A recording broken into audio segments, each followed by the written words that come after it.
Encore une fois, vidéo en voiture parce que je suis en train de rentrer tout simplement du match des Bleus suite à l'interruption. Donc ça a été une journée qui a été assez longue avec un événement sur site pour le boulot.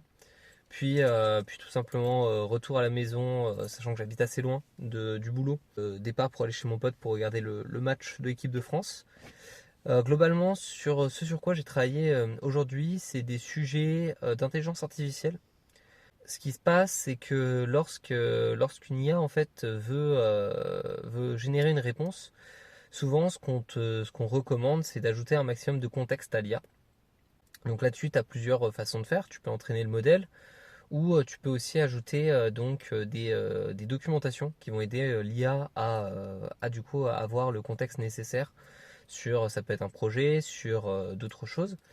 Et ce matin, les recherches que j'ai fait, c'était principalement sur un fichier sur lequel en fait c'est écrit en langage naturel, donc c'est-à-dire du langage humain, et qui donne toutes les instructions en fait au modèle pour pouvoir mieux se situer dans un projet et pour pouvoir mieux comprendre en fait quels sont les objectifs et les tenants et aboutissants. Donc ce document ça s'appelle soit un agent.markdown, markdown c'est un type de fichier, soit Claude.markdown.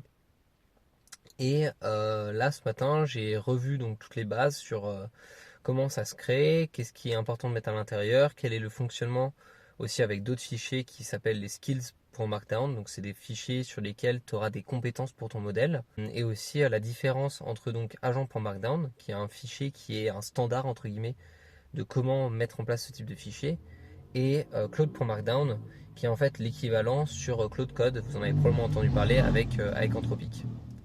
Donc voilà, c'est tout pour aujourd'hui. Je vous souhaite une très bonne fin de soirée et à demain pour le jour 11.